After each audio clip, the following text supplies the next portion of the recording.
मंगलम भगवान विष्णु मंगलम गरुड़ध्वजः मंगलम पुंडरीकाक्ष मंगलाय तनोहरि। विवाह संपन्न हुआ। आज हमारे बेटे की शादी हो गई है जी, कितनी खुशी की बात है। हाँ, तुमने सही कहा, लेकिन अभी हमारा बेटा और हमारी बहू बहुत छोटी है। हमने बाल विवाह तो कर दिया है, लेकिन अभी बहू को लेकर आने में समय लगेगा। पता नहीं तब तक हम जीवित रहेंगे या नहीं। आप ऐसा क्यों सोचते हो जी? चिंता मत करो, सब कुछ ठीक होगा और हम अभी से 12 साल बाद अपनी बहू को अपने घर लेकर आएंगे। रविंद्र और गायत्री ने विजय की शादी की थी। विजय अभी 14 साल का था और वो भी पढ़ रहा था। उसकी 10वीं कक्षा पास होने वाली थी और इस वक्त उसके माता पिता को एक बेटा और हो गया था। माँ, मुझे आपसे कुछ बात करनी थी। दरअसल मैं आपसे ये कहना चाहता हूँ कि मैं अपनी आगे की पढ़ाई के लिए शहर में चाचा जी के पास जाना चाहता हूँ। लेकिन बेटा, तुम वहाँ अपने माता पिता के बिना कैसे रहोगे? माँ, समझने की कोशिश करो। मुझे पढ़ाई लिखाई करके बड़ा आदमी बनना है और ये गरीबी को खत्म करना है। मेरे बहुत बड़े बड़े सपने हैं। विजय की बात सुनकर रविंदर खुश होता है और वो विजय का कंधा थपथपा कर कहता है, शाबाश बेटा, तुम्हारे अंदर की लगन देखकर मुझे बहुत खुशी हुई। अगर तुम आगे पढ़ना चाहते हो तो मैं तुम्हें खुद तुम्हारे चाचा के पास छोड़ने चलूंगा। रविंदर की बात सुनकर विजय बहुत खुश होता है, जिसके बाद रविंदर शहर में अपने चचेरे भाई आनंद के पास अपने बड़े बेटे विजय को छोड़ देता है, जहां विजय शहर के स्कूल में पढ़ता है और पढ़ते पढ़ते वक्त के साथ बड़ा हो जाता है। पढ़ाई पूरी होने के बाद विजय को एक इंटरनेशनल कंपनी में जॉब मिल जाती है और वो अच्छा खासा पैसा कमाने लगता है। कुछ समय में वो अपने चाचा का घर छोड़कर फ्लैट में शिफ्ट हो जाता है। कितने साल हो गए मुझे गांव छोड़े हुए। माँ और पिता की बहुत याद आती है और मेरा एक छोटा भाई भी तो है। पता नहीं कैसा होगा और कितना बड़ा हो गया होगा। विजय अपने ऑफिस में ये सब सोच रहा था कि तभी उसकी सेक्रेटरी उसके लिए कॉफी लेकर आती है, जिसका नाम नंदिनी होता है। सर, आपकी कॉफी। यहाँ टेबल पर रख दो। क्या तुम नई सेक्रेटरी हो? पहले वाली कहाँ गई? किसी वजह से वो अब आ नहीं पाएंगे, इसलिए बॉस ने मुझे आपकी न्यू सेक्रेटरी बनाकर भेजा है। विजय को नंदिनी का स्वभाव बहुत अच्छा लगता है, बिल्कुल शांत और सुलझा हुआ। रोजाना अपनी आंखों के सामने नंदिनी को देखकर विजय उसकी सादगी में खो जाता है और उससे प्यार करने लगता है। नंदिनी, तुम्हें घर नहीं जाना? बाहर बारिश हो रही है। सर, जाना तो है, लेकिन आज मेरी टैक्सी नहीं आई है, बस उसी का इंतजार कर रही हूँ। चलो, मैं तुम्हें छोड़ देता हूँ। नंदिनी विजय की गाड़ी में बैठ जाती है। विजय मौका देखकर नंदिनी को प्रपोज कर देता है। नंदिनी, अगर बुरा ना मानो तो मैं अपने दिल की बात कहना चाहता हूँ। मैं तुम्हें बहुत पसंद करता हूँ।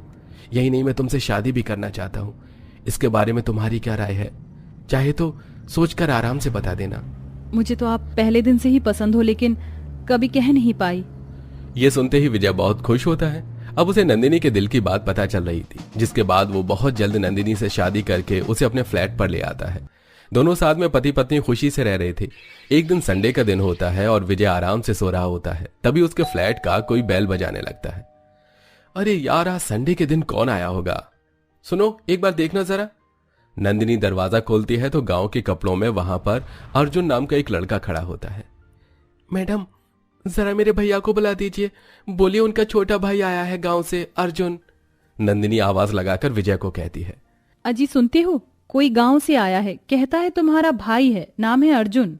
यह सुनते ही विजय फौरन अपने बिस्तर से उठकर खड़ा होता है और दरवाजे पर खड़े अर्जुन को आकर गले से लगा लेता है।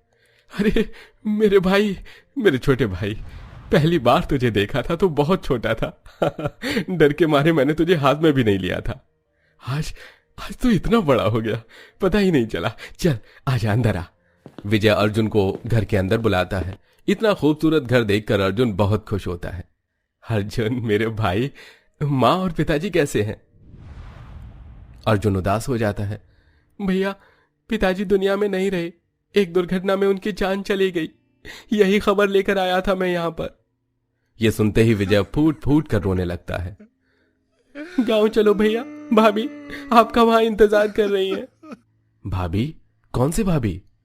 जिससे आपकी बचपन में शादी हुई थी। बेचारी कब से आपका इंतजार कर रही है। वो बेचारी तो इतनी अभी नहीं जानती कि मैं आपका भाई हूँ। वो मुझे आपका दोस्त समझती हैं। तुम पागल हो गई हो क्या? बचपन में माता पिता की गई हुई गलती को मैं अभी तक गले से लगाकर थोड़ी न रखूंगा।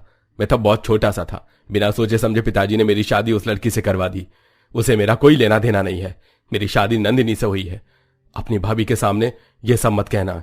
यहां पर अपने भाई के पास आराम से रहो और उस लड़की के बारे में भूल जाओ। अर्जुन अपने बड़े भाई को समझने की कोशिश करता है, लेकिन विजय उसकी एक नहीं सुनता। उसके बाद अर्जुन बड़े भाई के साथ उसके फ्लैट में रहने लगता है। धीरे धीरे कुछ महीने बीतने के बाद अर्जुन भी शहर के तौर तरीके सीख जाता है और शहर में अपने भाई की तरह नौकरी करने लगता है। एक दिन वो अपनी जॉब से घर आ रहा होता है। रास्ते में उसे रेड लाइट पर गांव की बिजली दिखाई पड़ती है। अरे ये क्या, बिजली गांव से यहां कैसे आ गई? अर्जुन बिजली के पास जाता है। अरे बिजली, तुम यहां पर, तुम गांव से यहां पर कैसे आ गई? उन्हें ढूंढते हुए मैं यहाँ पर आ गई और कब तक अपने माता पिता पर बोझ बनकर रहूंगी।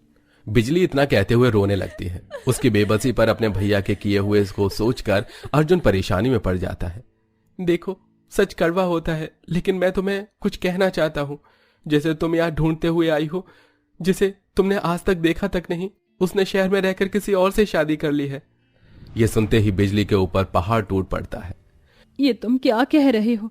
अगर ऐसा है तो मेरा मर जाना ही बेहतर होगा। बिजली ऐसा कहकर भागते हुए वहां से गाड़ियों के सामने जाने लगती है, लेकिन तभी अर्जुन उसे पकड़कर गले से लगा लेता है और कहता है, ऐसा मत करो, मैं तुम्हें इस हालत में नहीं देख सकता। देखो, अगर तुम्हें अपने दुखों को दूर करना है तो एक काम करो, मुझसे शादी कर लो। मैं यहाँ अपने भैया के पास रहता हूँ, तुम मेरे साथ रह लेना। जब बिजली अर्जुन को ऐसा बोलते हुए देखती है तो उसे यही सही लगता है। अर्जुन बिजली को लेकर एक मंदिर में जाता है, जहां वो उसकी मांग में सिंदूर भर देता है और उसे अपने साथ अपने भाई के घर ले आता है।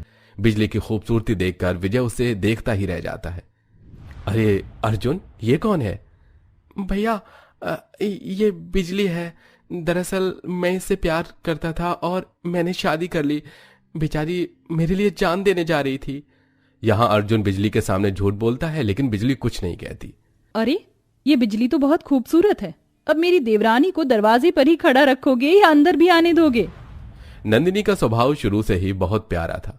वो इसी तरह अपनी देवरानी को बहुत प्यार प्रेम से घर के अंदर लेकर आती है। उसकी हालत देखकर सब समझ जाती है कि बेचारी बिजली के ऊपर कैसे बिजली की तरह पहाड़ टूटे होंगे। बिजली, तुम्हें परेशान होने की जरूरत नहीं है। तुम्हारी बहन जैसी जेठानी हमेशा तुम्हारे साथ है। ये लो खाना खाओ। नंदिनी अपनी देवरानी को अपने हाथों से खाना खिलाती है। उसका ये प्यार देखकर बिजली उसे गले से लगा लेती है। अब बिजली अर्जुन के कमरे में उसके साथ रहने लगती है। धीरे धीरे बिजली और अर्जुन में नजदीकियां बढ़ने लगती हैं, लेकिन इधर बिजली की खूबसूरती की वजह से विजय उसके ऊपर नजर रखने लगता है और उसे मन ही मन पसंद करने लगता है। काश ये मेरे छोटे भाई की पत्नी न होती तो मैं इसे अपनी गर्लफ्रेंड ही बना लेता। कितनी सुंदर और कितनी प्यारी है ये।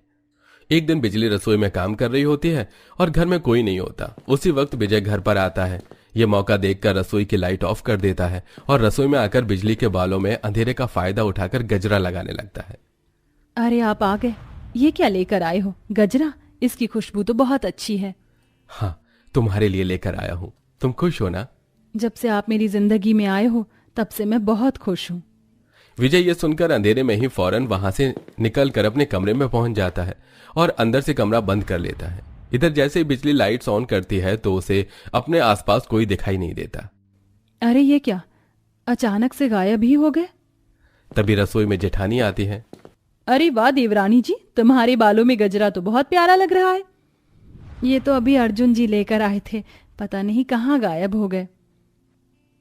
मेरे पति तो कभी मेरे बारे में सोचते ही नहीं। चलो अच्छा है, अर्जुन तुम्हें बहुत प्यार करता है, तुम्हारे लिए कुछ ना कुछ लेकर आता ही रहता है। नंदिनी ने जैसा कहा था वैसा कुछ था ही नहीं। अर्जुन कभी भी बिजली के लिए कुछ लेकर ही नहीं आया था, बल्कि ये सब लाए हुए गिफ्ट विजय के थे। एक दिन नंदिनी विजय की अलमारी में बिजली की कई सारी तस्वीर देख लेती है। ये सब क्या है? कहीं ऐसा तो नहीं जैसा मैं सोच रही हूँ? क्या मेरी देवरानी मेरी ही सौतन बन गई? नहीं, ऐसा नहीं होना चाहिए। नंदिनी को अपनी सुंदर सी देवरानी पर शक होने लगता है, जिसके चलते वो गुस्से से आग बबूला होकर अपनी देवरानी के कमरे में जाती है, जहां बहुत अंधेरा होता है। उसी वक्त अंधेरे में विजय अर्जुन बनकर बिजली को कमरबंद पहना रहा होता है। जैसे ही नंदिनी लाइट ऑन करती है, वो अपनी देवरानी और पति को एक साथ देखकर हैरान हो जाती है। सही कहते हैं लोग, ये सुंदर चेहरे वाले ही अच्छे खासे घरों को तोड़ देते हैं। देवरानी जी, तुम मेरी सौतन बन जाओगी ये तो मैंने कभी सपने में भी नहीं सोचा था। तुम तो आस्तीन का सांप निकली। नहीं जेठानी जी, जैसा आप समझ रही हो वैसा नहीं है। नंदिनी एक के बाद एक बिजली को उल्टी सीधी बातें सुनाने लगती है। इस वक्त घर पर अर्जुन ये सब सुन लेता है। अर्जुन, मैं तुम्हारे आगे हाथ जोड़ती हूँ, तुम तो मेरी बात का विश्वास करो, मेरी कोई गलती नहीं है। लाइट ऑफ थी, मुझे नहीं पता चला कि जेठ जी कमरे में कब आए। मुझे तो लगा था कि तुम हो, मुझे बस धोखा हो गया। सही कहा तुमने, तुम्हें धोखा हुआ है, लेकिन यहाँ मेरे भाई की ही गलती है। जिस लड़की से बचपन में शादी की थी उसे बिना देखे ठुकरा दिया, लेकिन जब वही लड़की इतनी खूबसूरत दिखाई पड़ी तो उसके ऊपर दिल आ गया।